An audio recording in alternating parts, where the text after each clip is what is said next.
नमः भगवते वासुदेवाय नमः। शान्ताकारं भुजगशयनं पद्मनाभं सुरेशं विश्वाधारं गगनसदृशं मेघवर्णं शुभांगं लक्ष्मीकान्तं कमलनयनं योगिर्भिध्यानगम्यं वन्दे विष्णुभवभयहरं सर्वलोकैकनाथम्। ओम श्री परमात्मने नमः। श्रीमद्भगवद्गीता अथ प्रथम अध्याय अर्जुन विषाद योग। धृतराष्ट्र उवाच धर्मक्षेत्रे कुरुक्षेत्रे समवेतायुयुत्सव मामकः पांडवाश्चैव किम कुर्वत संजय। धृतराष्ट्र बोले, हे संजय, धर्मभूमि कुरुक्षेत्र में एकत्रित युद्ध की इच्छा वाले मेरे और पांडु के पुत्र ने क्या किया।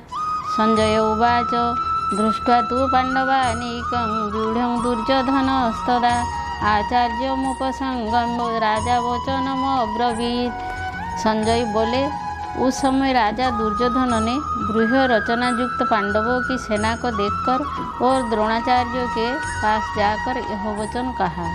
पश्येतां पांडुपुत्राणां आचार्य महतिं च मम व्यूढ़ां द्रुपदपुत्रेण तव शिष्येण धीमता। हे आचार्य, आपके बुद्धिमान शिष्य द्रुपद पुत्र धृष्टद्युम्न द्वारा बोह्याकार खड़ी की हुई पांडुपुत्रों को इस बड़ी भारी सेना को देखिए। अत्र शूरा महेश्वासा भीमार्जुन समायुधि युयुधान विराटश्च द्रुपदश्च महारथ केतुश्च कीतान काशीराजश्च वीर्यवान् पुरुजित् कुन्तीभोजश्च शैवश्च नरपुङ्गवः युधामनुश्च विक्रान्त उत्तमौजाश्च वीर्यवान् सौभद्र द्रौपदेयाश्च सर्व एव महारथा। इस सेना में बड़े बड़े धनुष वाले तथा युद्ध में भीम और अर्जुन के समान शूरवीर सात्यकी और विराट तथा महारथी राजा द्रुपद धृष्टकेतु और चिकितान तथा बलवान काशीराज पुरुजित कुंतीभोज और मनुष्य में श्रेष्ठ शैव पराक्रमी युधामनु तथा बलवान उत्तमौजा सुभद्रा पुत्र अभिमन्यु एवं द्रौपदी के 5 पुत्र ये सभी महारथी है। अस्माकं तु विशिष्टाये तानि बोधदिजतम नायका मम सैन्यस्य संज्ञार्थं तान् ब्रवीमि ते। हे ब्राह्मण श्रेष्ठ, अपने पक्ष में भी जो प्रधान है उनको आप समझ लीजिए। आपकी जानकारी के लिए मेरी सेना को जो सेनापति है उनको बतलाता हूँ। भवान भीष्मश्च कर्णश्च कृपश्च समितिञ्जय अश्वस्थामा विकर्णश्च सौमदत्तिस्तथैव च। आप द्रोणाचार्य और पितामह भीष्म तथा कर्ण और संग्राम विजयी कृपाचार्य तथा वैसे ही अश्वस्थमा विकर्ण और समदत्त का पुत्र भूरिश्रवा अन्ये च बहवः शूरा मदर्थे त्यक्तजीविताः नानाशस्त्र प्रहरणा सर्वे दुर्योध्य विशारदा। और भी मेरे लिए जीवन की आशा त्याग देने वाले बहुत से शूरवीर अनेक प्रकार के शस्त्रों से सुसज्जित और सबके सब युद्ध में चतुर है।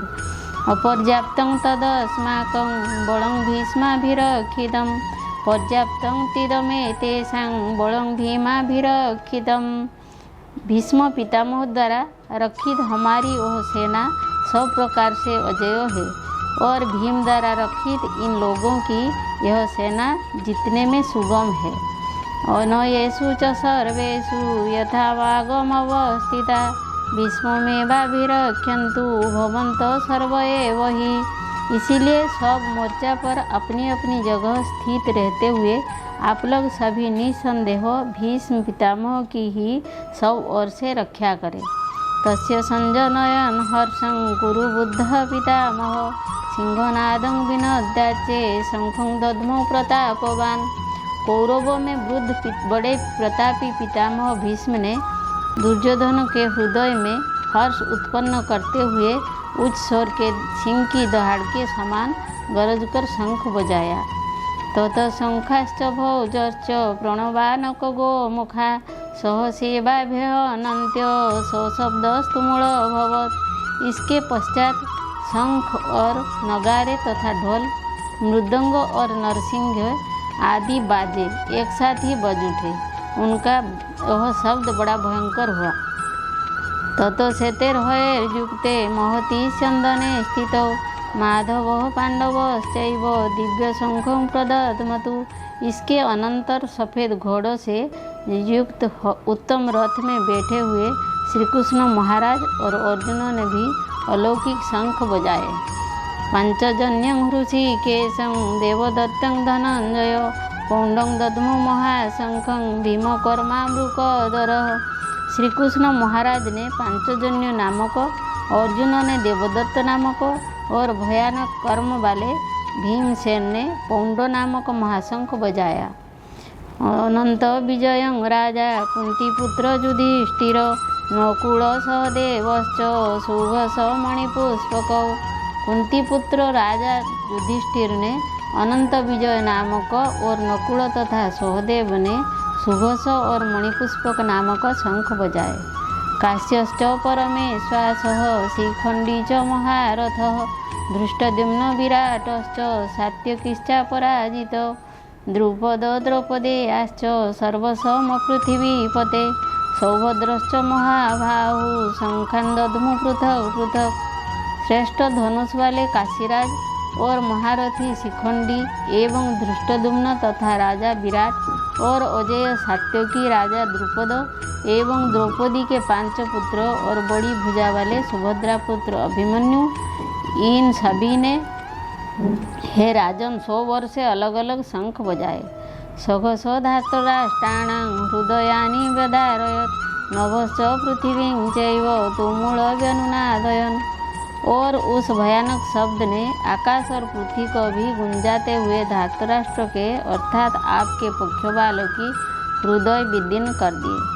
अथ व्यवस्थितान् दृष्ट्वा धातराष्ट्रान् कपिध्वज प्रवृते शस्त्र संपादे धनुरुद्यम्य पांडवः ऋषिकेशं तदा वाक्यमिदमाह महीपते। अर्जुन उवाच सेनयोरुभयोर्मध्ये रथं स्थापयमेच्युत। हे राजन, इसके बाद कपिध्वज अर्जुन ने मोर्चा बांधकर डटे धृतराष्ट्र संबंधियों को देखकर उस शस्त्र चलने की तैयारी के समय धनुष उठाकर ऋषि के श्री कृष्ण महाराज से वह वचन कहा, हे अच्युत, मेरे रथ को दोनों सेनाओं के बीच में खड़ा कीजिए। जावदेतान् निरीक्षेयं जध्यो कामानवस्थितान् कैर्मया सहजद्धव्यमस्मिन् रणसमुद्यमे। और जब तक कि मैं युद्ध क्षेत्र में डटे हुए युद्ध के अभिलाषी इन विपक्षी राजाओं को भली प्रकार देख लूँ कि इस युद्ध रूप व्यापार में मुझे किन किन के साथ युद्ध करना योग्य है, तब तक उसे खड़ा रखिए। जस्यमानानवेक्षेऽहं ये तत्र समागता धार्तराष्ट्रस्य दुर्बुद्धे युद्धे प्रिय चिकीर्षव। दुर्बुद्धि दुर्योधन का युद्ध में हित चाहने वाले जो ये राजा लोग इस सेना में आए हैं, इन युद्ध करने वाला को मैं देखूंगा। संजय उवाच एवं मुक्ता हृषिकेश गूढाकेशेन भारत सेनयोरुभयोर्मध्ये स्थापयित्वा रथोत्तमं भीष्मद्रोण प्रमुखत सर्वेषां च महीक्षिताम्। उवाच पार्थ पश्येतान् समवेता कुरुनीति।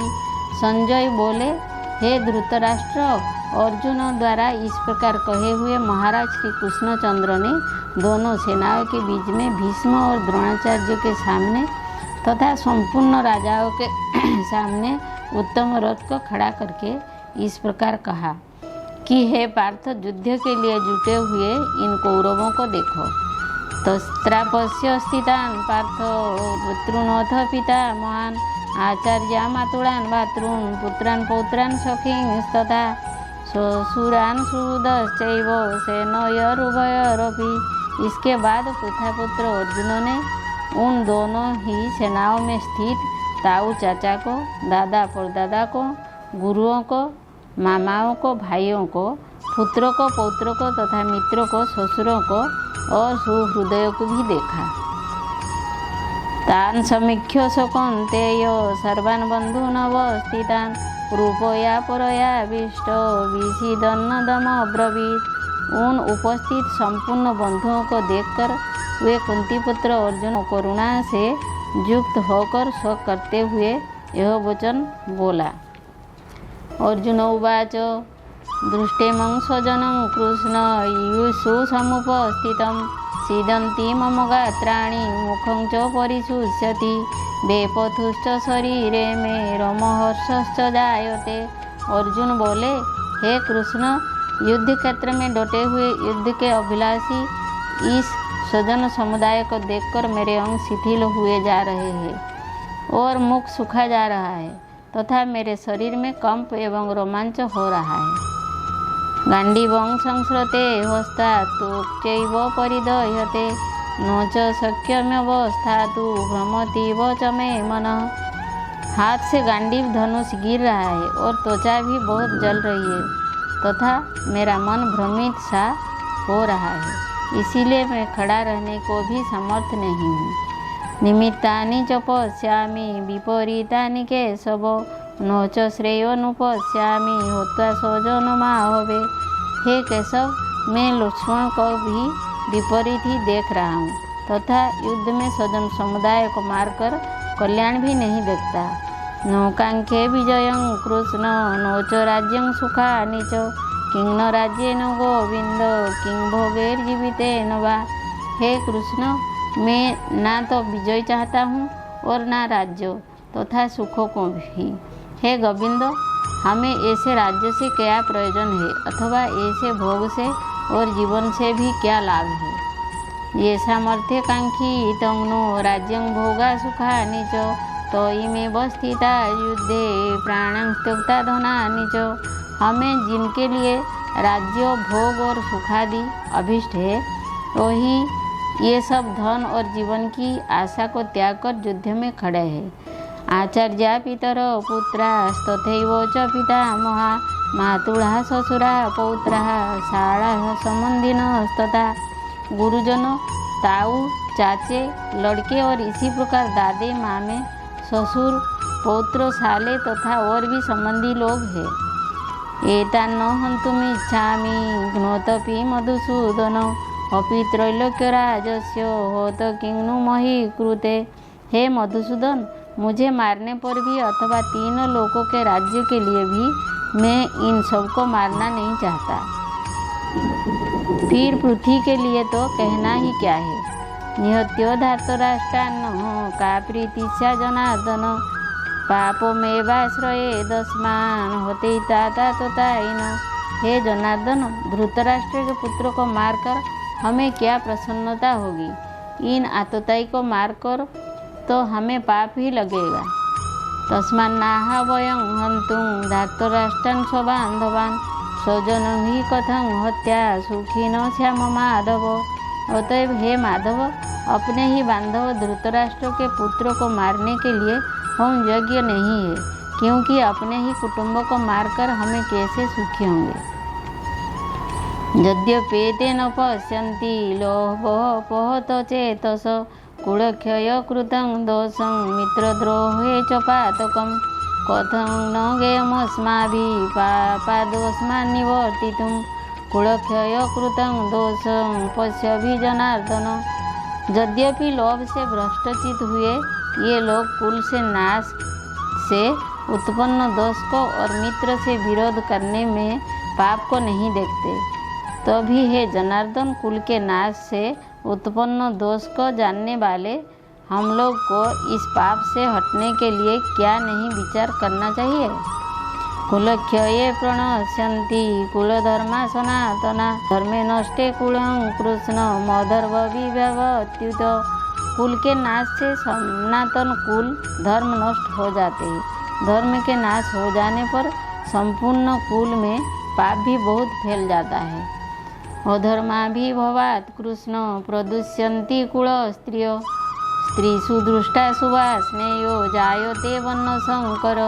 हे कृष्ण, पाप के अधिक बढ़ जाने से कुल की स्त्रियां अत्यंत दूषित हो जाती है और हे वैष्णव, स्त्रियों के दूषित हो जाने पर वर्ण संकर उत्पन्न होता है। शंकरो नरका एव कुलघ्नानं कुलस्य च पतन्ति पितर हेषां लुप्तपिंडदक क्रिया।